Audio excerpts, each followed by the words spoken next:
Free, and I am back. First show of the new year, honey. And we're gonna get into all of that in a second. But for right now, if you have it in your, I feel like people have like some kind of in the eyes of the song in the background.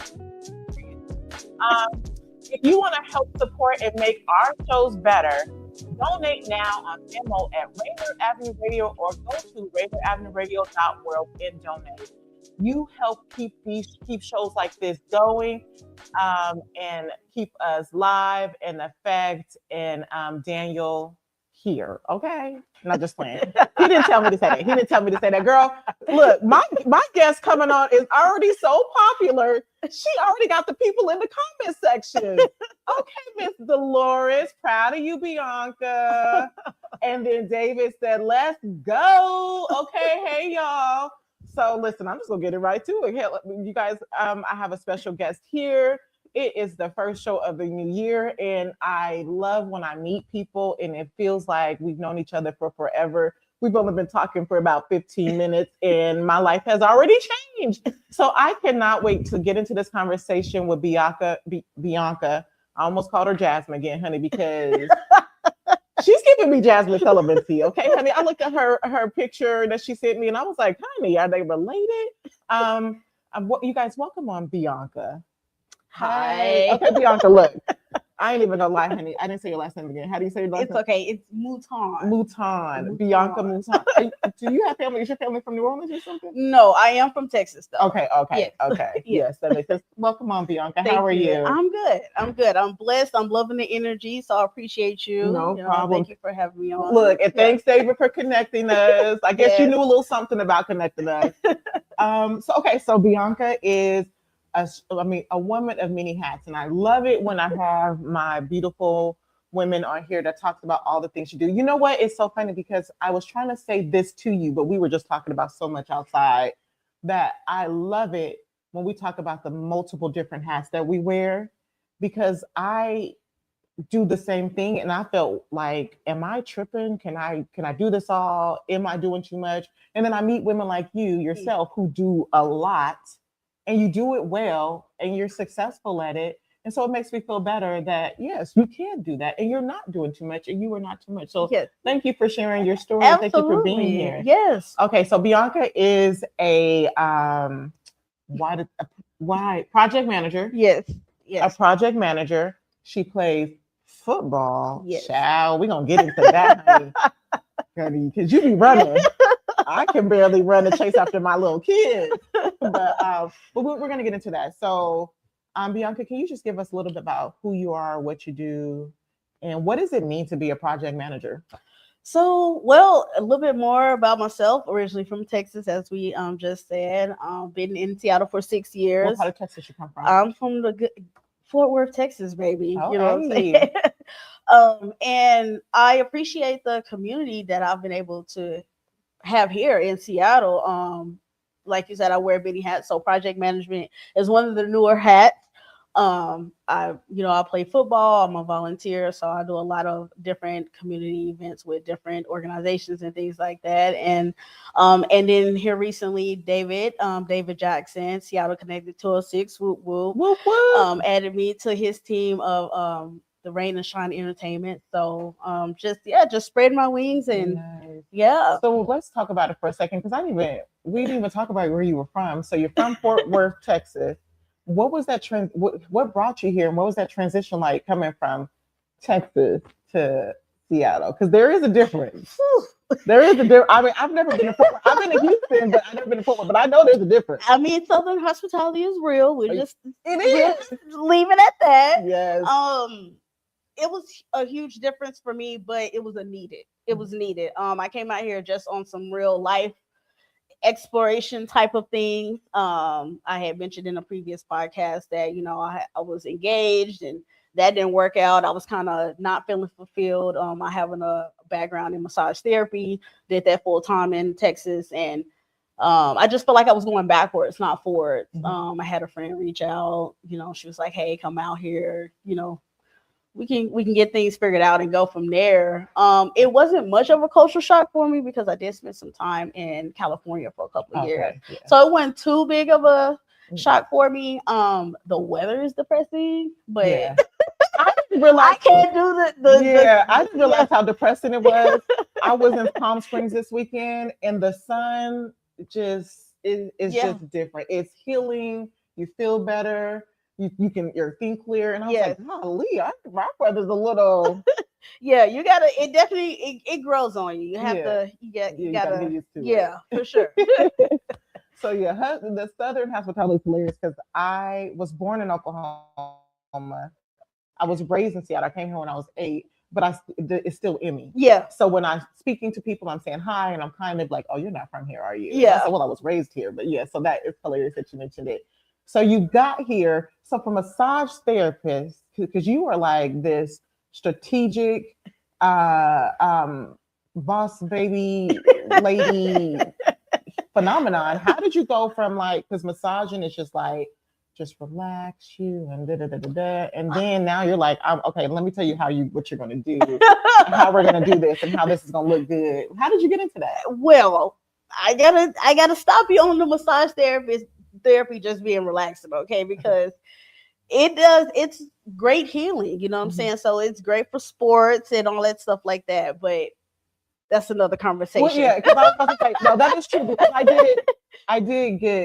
I did get some lessons from some of them down here, and I got a massage where I was like, what just happened here? Yeah. Like he's all like giving me these options, and I was like, well, just give me what my body needs. And child, my body needed a truck driver massage. And I was like, he was flipping me and like all these gadgets, and I was like, what's happening? So so you're right. Thank you. It's all good. All good. It actually took some time for me to get to where I'm at right now. When I moved out here, I basically had to start all the way over. So originally I was with the Mariners. That was like the first organization that I was with. They gave me a job, and I started at the bottom there. So guest staff, literally guest staff. Ended up moving into like their front office security department, and then that's what kind of led me into the other organizations I'm in now. So the Mariners actually introduced me to WISE, which is Women in Sports and Events. And I went from being just a member there to going through their mentorship program to becoming one of their committee members on their memberships department. And I've been with them for 4 years. And that kind of led me into developing professionally in a way that I didn't even see myself developing, and to have that community and those women actually give me an opportunity to, flex my brain in a way that I hadn't been able to is how I was able to get to the point that I'm at right now. Okay, forgive me if I'm wrong. Did we say exactly what WISE was? So what WISE is Women in Sports and Events. Basically, it is a nonprofit organization that is a professional network for women that are mostly in sports and events, but you don't have to be directly in sports and events to be a part of WISE. Okay, and then I know that you play football. So did you start getting into football because of WISE, so you never played football? No. And so then you just start, girl. Yes. So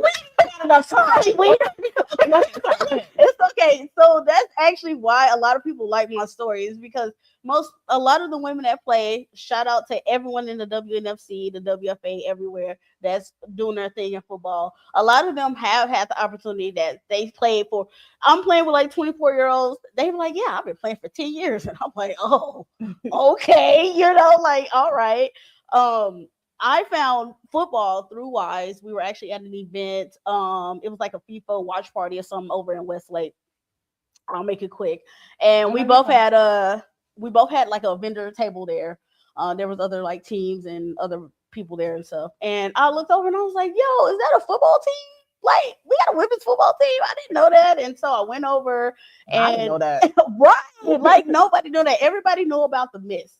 So, the lingerie league where ladies here, but nobody. Of course they know about that. But nobody knew about the Seattle Majestics. And so I went over to the table, and my first thing is women in sports and events, women's sports. How can we connect? How can we get the word out about you? How can we volunteer with you guys?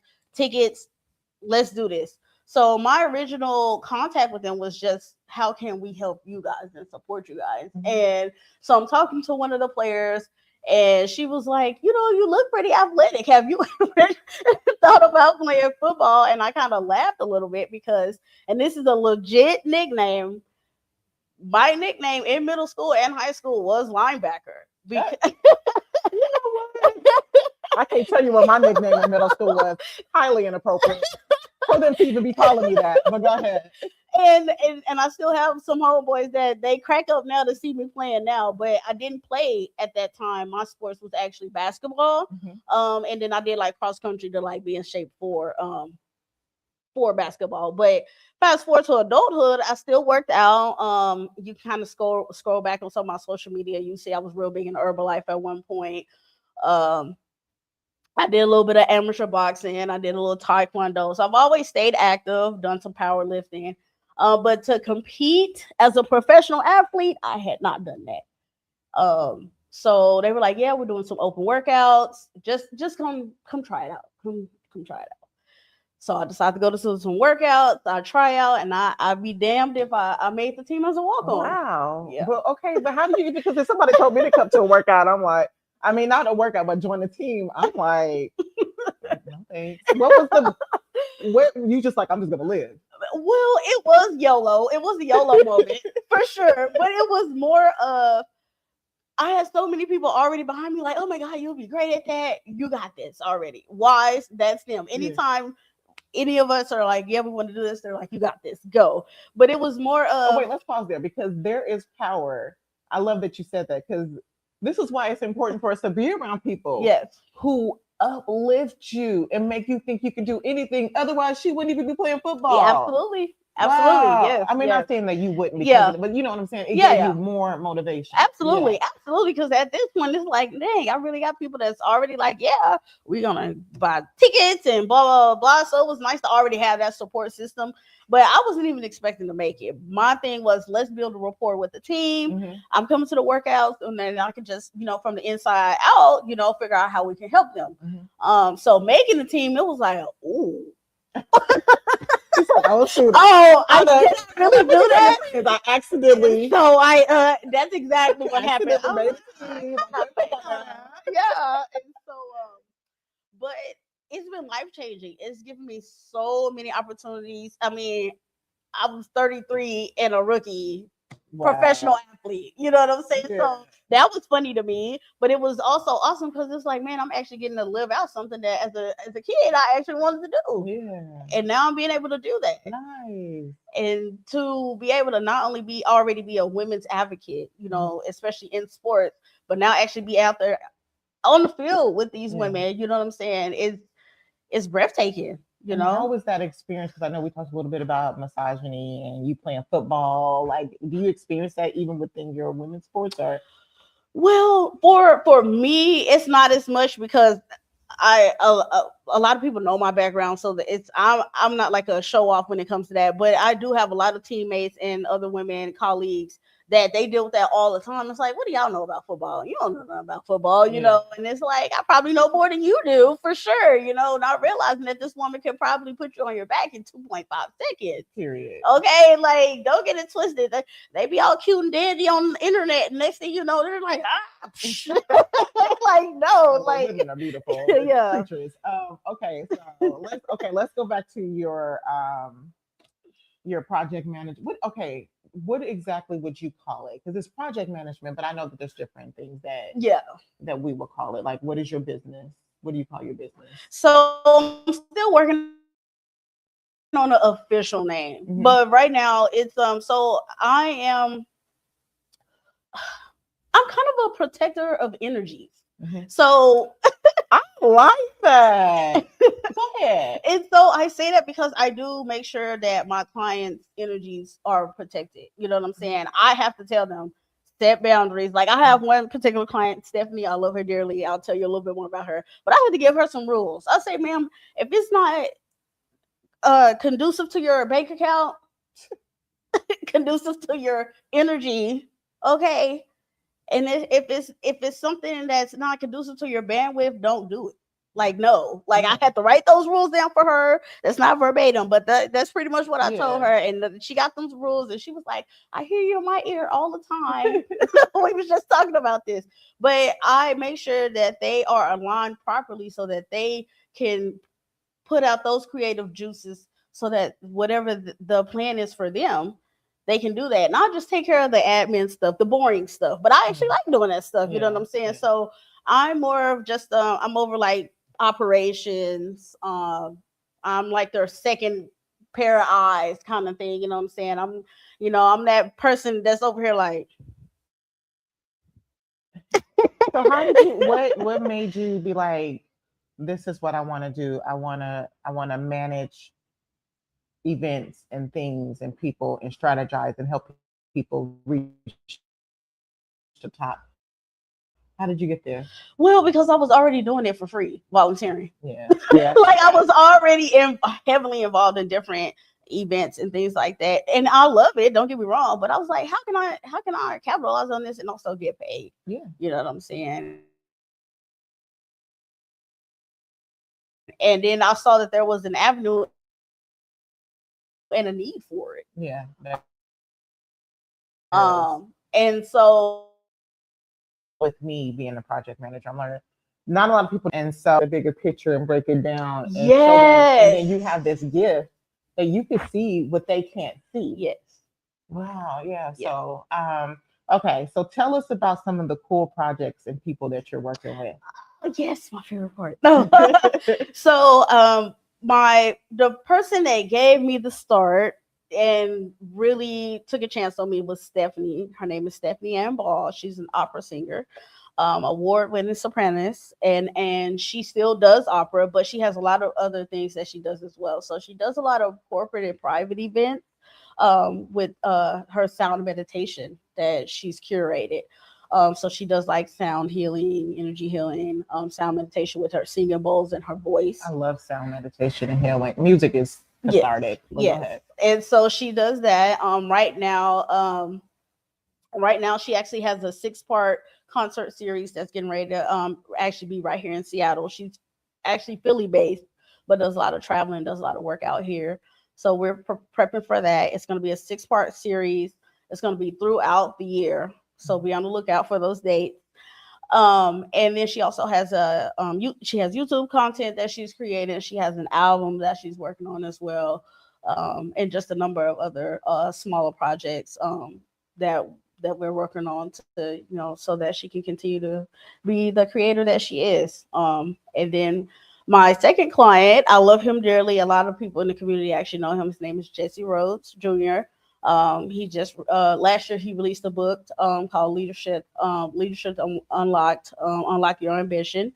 And so he's a book author, keynote speaker, lecturer. He just finished up at UW. He's done some stuff with Drexel University as well. And so just working with him, getting a book tour going, some speaking engagements going, and helping him not have to go back to corporate America. He was actually part of the layoffs that happened at Amazon. Mm-hmm. And so right now we're out here chasing dreams right now, because I'm looking to not have to keep doing all the side hustles I have. And so that we can scale out and make this a bit, a bigger thing. So I'm working closely with him. And then I have one more client that I'm actually getting ready to sign this week.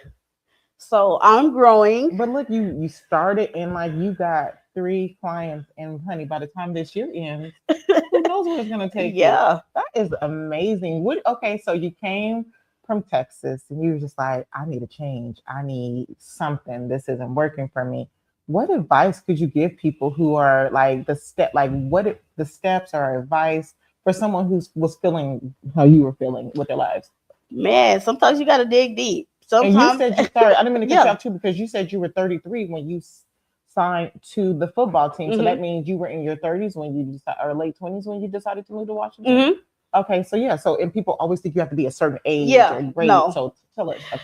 I mean, sometimes you got to realize the ugly truth, and you got to look within. I feel like the pandemic, even though it was tough, It was tough. Yeah. It was tough. I can't even lie. It wasn't tough for me. I enjoyed it. I didn't like the people dying.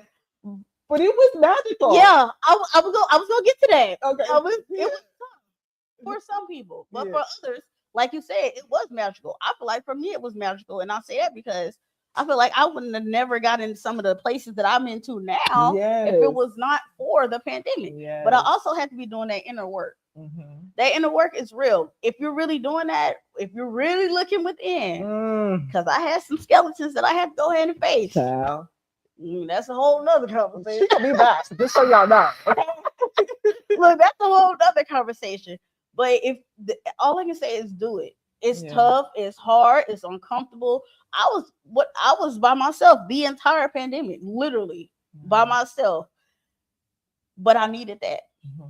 You know what I'm saying? I needed that. And if you really take that time out to do that inner work, that is, there's no easy step by step. There is not. Even in the inner work, you still feel like I'm doing the work, but I feel like I'm more crazy than I was before. Yes, absolutely. But now I'm pissed at the things that I allow. Oh, it's a beautiful journey, y'all. Yeah. I mean, but it is crazy. But go ahead.